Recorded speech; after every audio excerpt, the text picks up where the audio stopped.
యవ్వనుడా నీ యవ్వనమందు అబ్బా ఏమంటాడు దేవుడు, నువ్వు ఎంజాయ్ చేయరా, ఇప్పుడు వచ్చావు కదా.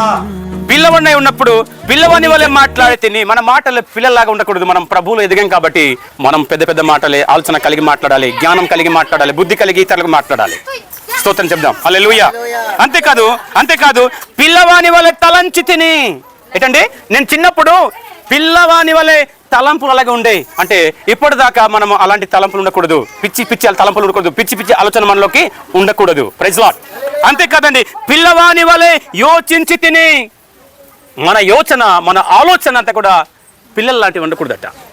మన పెద్దవారు కాబట్టి మన ఆలోచన పెద్దది ఉండాలి, మన తలంపులు పెద్దది ఉండాలి. స్తోత్రం కలుగును గాక. చిన్నపిల్లలాగా మనము ప్రవర్తన చేయకూడదు. చూడండి, అంతేకాదు ఇప్పుడు పెద్దవాడనై ఏమంటాడంట, చదువుతారా? ఇప్పుడు పెద్దవాడనై పిల్లవాని చేష్టలు మానివేసి తిని. పౌలు గారు అంటాడు కదా, ఇప్పుడు నేను పెద్దవాడనై. ఏమంటాడు అంటండి, ఇప్పుడు నేను పెద్దవాడనై ఏమని చేశాడట, పిల్లవాని చేష్టలు మానివేసి తిని. చిన్నప్పుడు అల్లికాయ, నేను చిన్నప్పుడు అల్లికాయ ఆడుతుండేను. నేను చిన్నప్పుడు కెడ్డి బిల్ల కూడా గూటి తెలుసు కదా, చిన్న కర్ర ఒకటి ఉంటుంది, పెద్ద కర్ర ఒకటి ఉంటుంది, పటాలు మనం వేస్తాం కదా, అది కూడా నేను ఆడి తింటిని. ఆ తర్వాత నేను పంట తెలుసా, గిరిగీత గీసి పంట, అది కూడా ఆడుతుంటిని.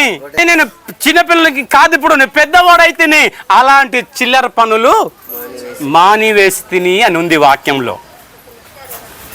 నీకు సిగ్గు ఉండాలి.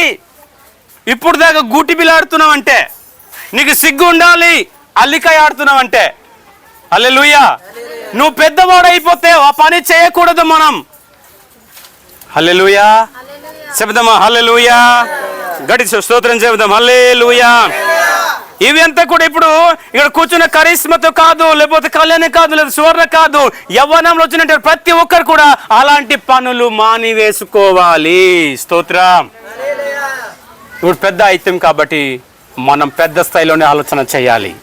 మనం పెద్ద ఐతం కాబట్టి పెద్ద స్థాయిలోనే మనము మాట్లాడాలి.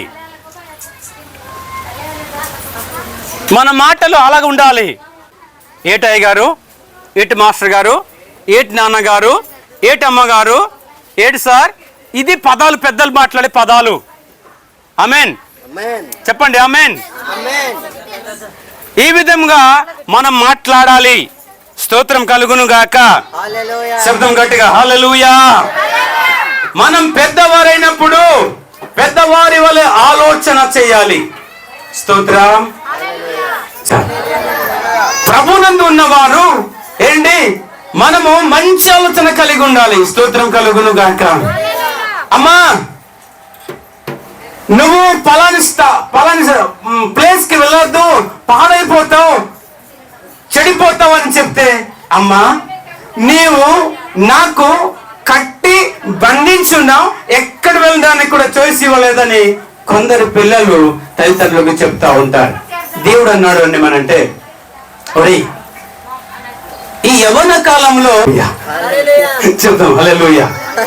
ఇప్పుడే వాక్యం చెప్తా ఉన్నాను, చిన్నపిల్లాంటి చిలిపి చేష్టలు మానుకోండి అని. హల్లెలూయా. అందుకే వాక్యం సెలవిస్తుంది, అమ్మా నాకు ఎక్కడ పంపించవా, ఎక్కడ ఎంజాయ్ చేయకూడదా, ఇక్కడే ఉండాలా, ఇంటికే ఉండాలా అని పిల్లలు తల్లిదండ్రులతో కూడా పెడతా ఉంటారు. కానీ దేవుడు కూడా మాట్లాడుతున్నాడు, ఎంజాయ్ చేయరా, నీ ఇష్టమే. ఎందుకంటే నువ్వు పిల్లోడు కాదు, ఇప్పుడు నువ్వు ఎదిగిన అమ్మాయి. యూత్ బూత్ నాకు తెలియదు కానీ ఏంటండి, యూతే బూత్ మారిపోతున్నారు. అది ఓటర్ వేసే బూత్ కాదు, అబ్బాయిలకి పాటు చేసే బూతులు. స్తోత్రం కలుగును గాక. యూత్ గా ఉంటే మంచిదే, కానీ అబ్బాయిలకి పాటు చేసే బూతులు తయారవుతున్నారు. హల్లెలూయా. చూడండి, ప్రసంగి గ్రంథం 11వ అధ్యాయములో 9-10 వచనాలు ఇలా రాయబడి ఉంది. దేవుని వాక్యం కూడా సెలవిస్తుంది అంటే, ఎంజాయ్ చేయి. ఏమంటాడట, ఎంజాయ్ చేయి, సంతోషించు, ఆనందించు, హ్యాపీగా ఉండు అంటున్నాడు. నీకు ఇష్టమైన బ్రతుకు అంటున్నాడు.